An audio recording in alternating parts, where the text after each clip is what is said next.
Welcome back. Today I'm going to be reading Chapter 1 of Part 3 of 1984 by George Orwell. I already recorded Chapter 10 of Part 2 today, but it was a pretty short chapter, so I want to do another one. Like always, if you want to follow along with the series, the playlist will be linked down in the description. Chapter 1. He did not know where he was.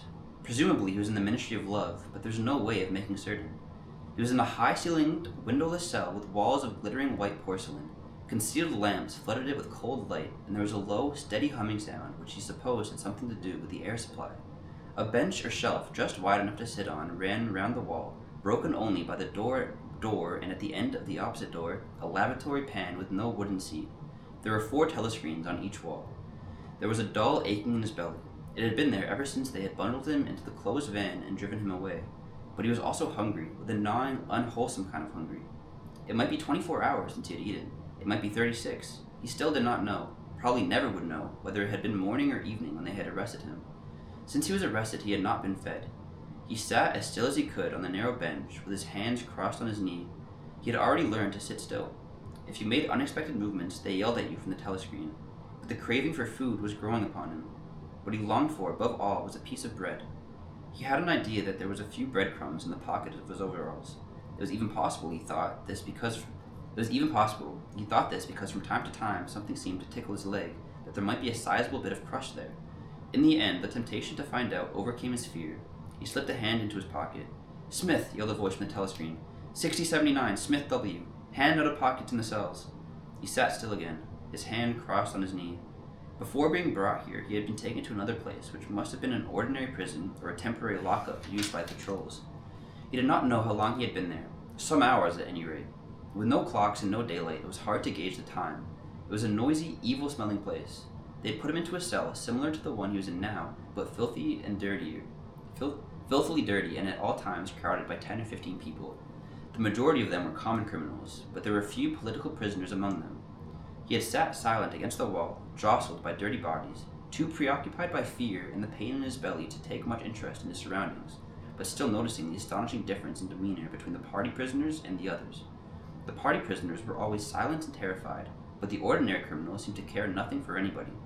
They yelled insults at the guards, fought back fiercely when their belongings were impounded, wrote obscene words on the floor, ate smuggled food which they produced from mysterious hiding places in their clothes, and even shouted down the telescreen when it tried to restore order. On the other hand, some of them seemed to be on good terms with the guards, called them by their nicknames, and tried to wheedle cigarettes through the spy hole in the door. The guards, too, treated the common criminals with a certain forbearance, even when they had to handle them roughly.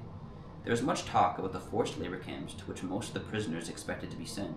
It was all right in the camps, he gathered, so long as you had good contacts and knew the ropes. There was bribery, favoritism, and racketeering of every kind.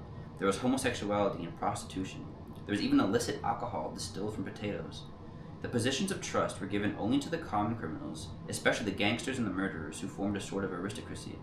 All the dirty jobs were done by the politicals. There was a constant come and go of prisoners of every description: drug peddlers, thieves, bandits, black marketeers, drunks, prostitutes. Some of the drunks were so violent that the other prisoners had to combine to suppress them.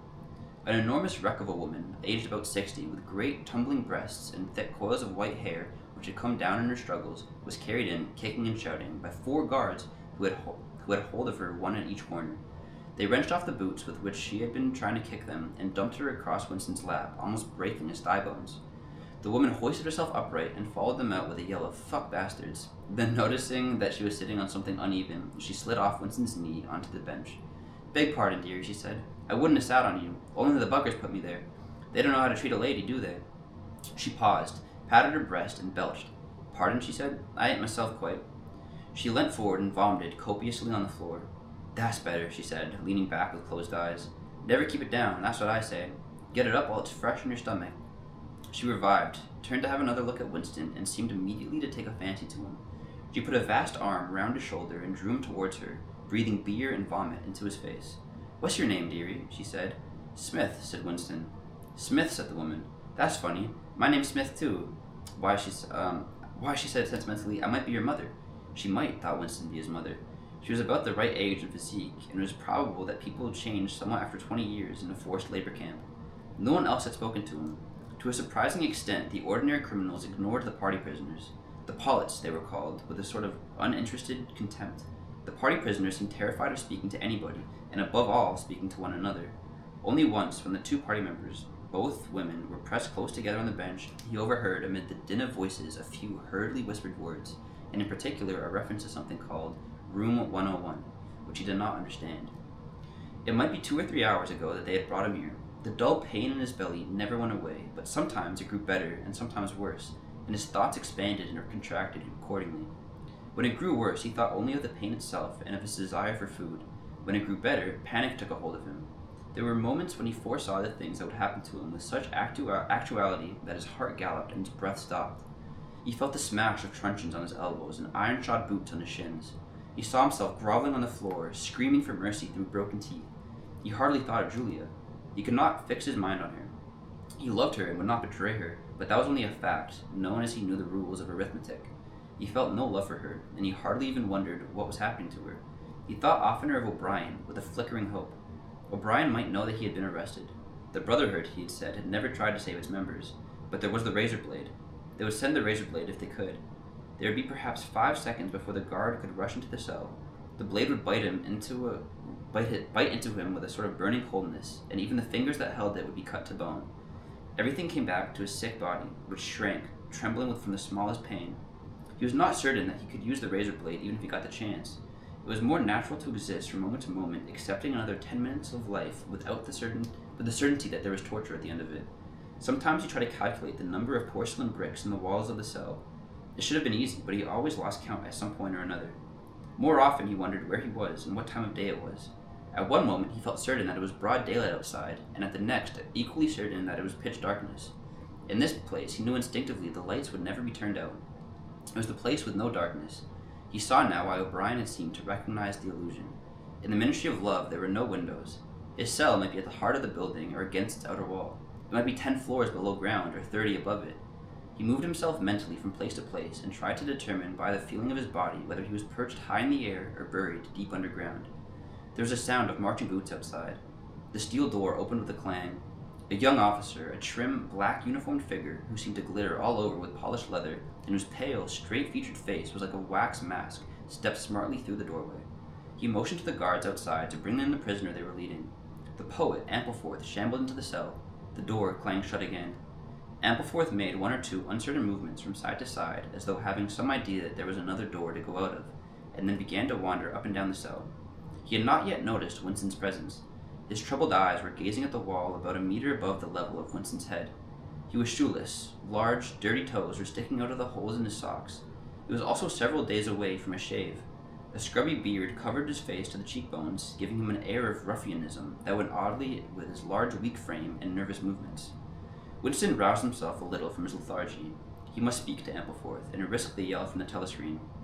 It was even conceivable that Ampleforth was the bearer of the razor blade. "Ampleforth," he said. There was no yell from the telescreen. Ampleforth paused mildly started. His eyes focused themselves slowly on Winston. "Ah, Smith," he said. "You too. What are you in for?" To tell the truth, he sat down awkwardly on the bench opposite Winston. "There's only one difference, is there not?" he said. "And have you committed it?" "Apparently I have." He put a hand to his forehead and pressed his temples for a moment, as though trying to remember something. "These things happen," he began vaguely. "I've been able to recall one instance, a possible instance. It was an indiscretion, undoubtedly. We were producing a definitive edition of the poems of Kipling. I allowed the word God to remain at the end of a line. I could not help it. I could not help it," he added almost indignantly, raising his face to look at Winston. "It was impossible to change the line.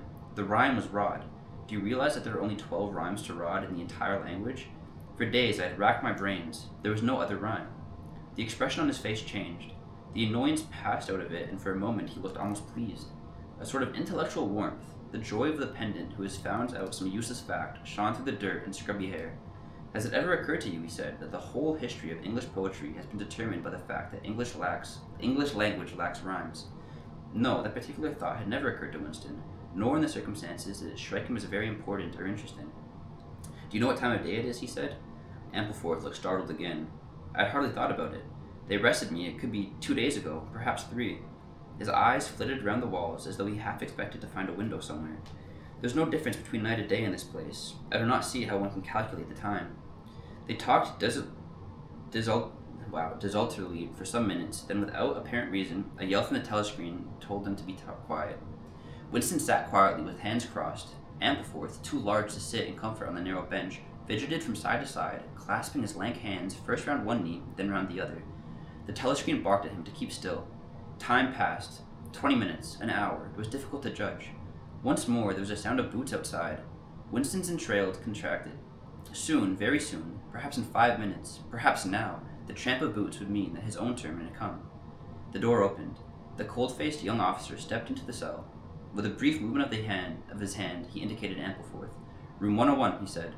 Ampleforth marched clumsily out between the guards, his face vaguely perturbed but uncomprehending.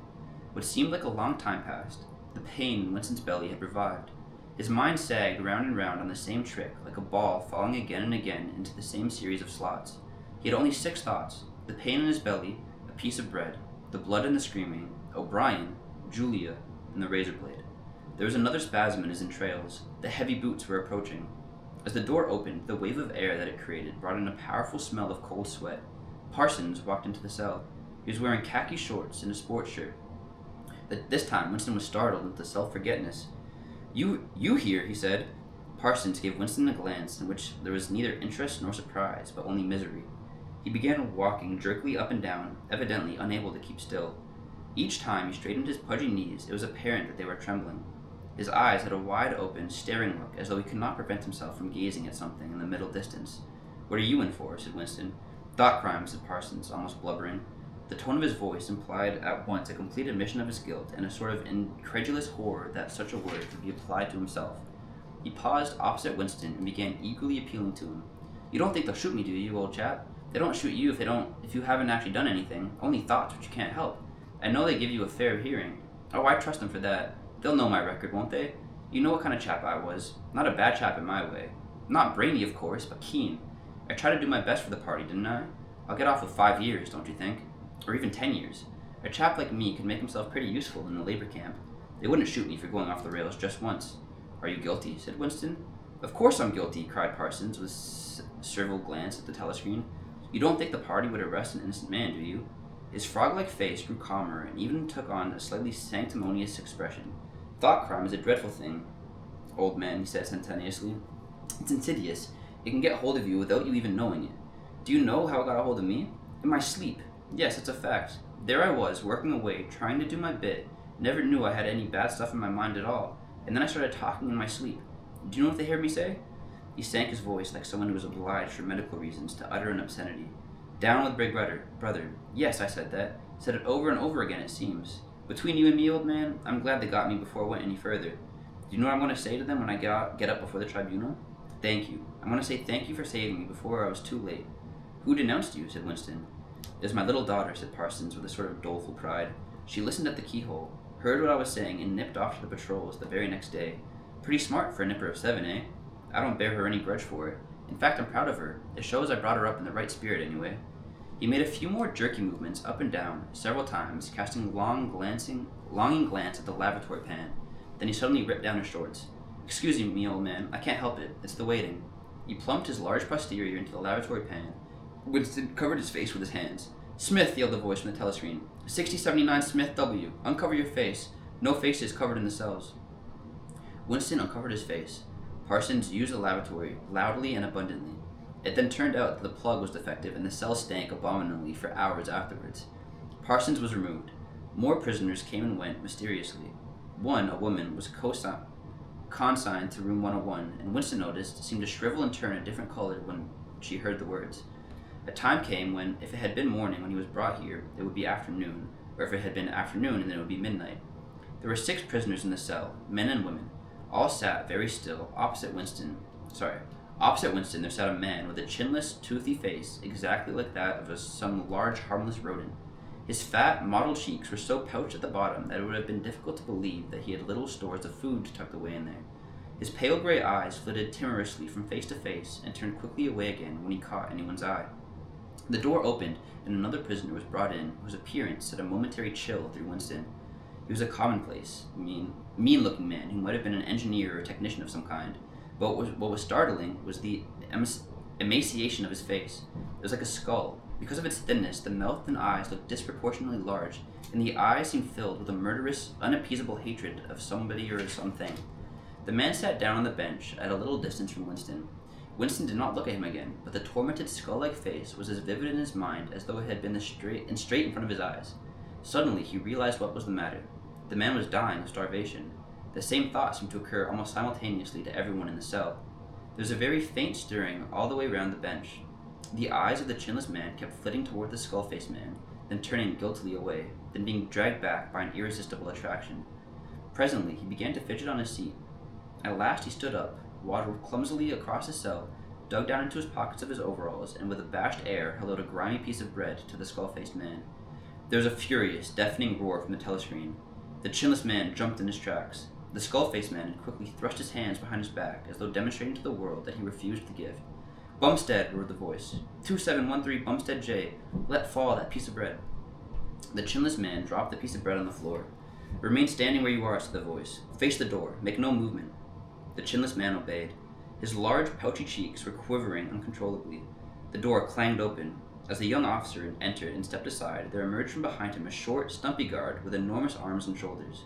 He took his stand opposite the chinless man, and then, at a signal from the officer, let free a frightful blow with all the weight of his body behind it, full into the chinless man's mouth.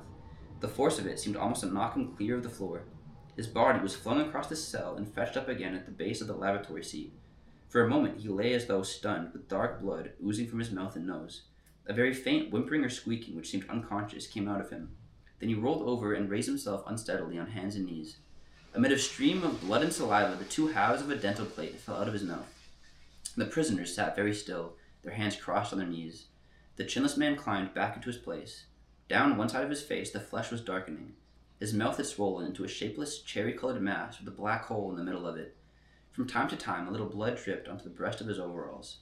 His gray eyes still flitted from face to face, more guiltily than ever, as though he were trying to discover how much the others despised him for this humiliation. The door opened. With a small gesture, the officer indicated the skull-faced man. "Room 101, he said. There was a gasp and a flurry at Winston's side. The man had actually flung himself on his knees on the floor with hands clasped together. "Comrade, officer," he cried, "you don't have to take me to that place. Haven't I told you everything already? What else is it you want to know? There's nothing I wouldn't confess, nothing. Just tell me what it is and I'll confess it straight off. Write it down and I'll sign it. Anything. Not room 101. "Room 101, said the officer. The man's face, already very pale, turned a color Winston would not have believed possible.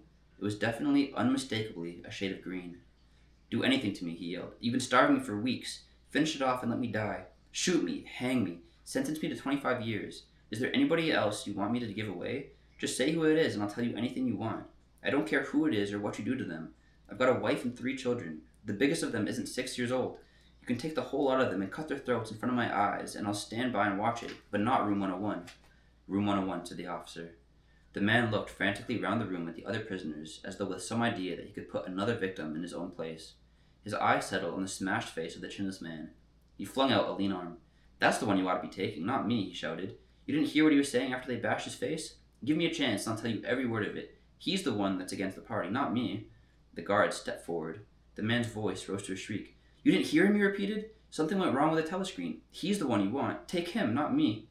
The 2 sturdy guards had stooped to take him by the arms, but just at this moment he flung himself across the floor of the cell and grabbed up one of the iron legs that supported the bench.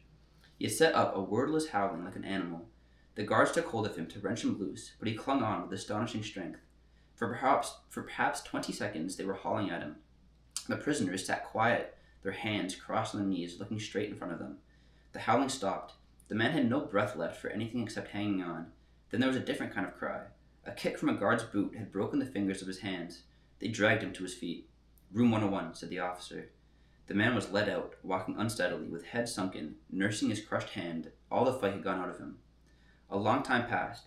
If it had been midnight when the skull-faced man was taken away, it was now morning. If morning, it was afternoon.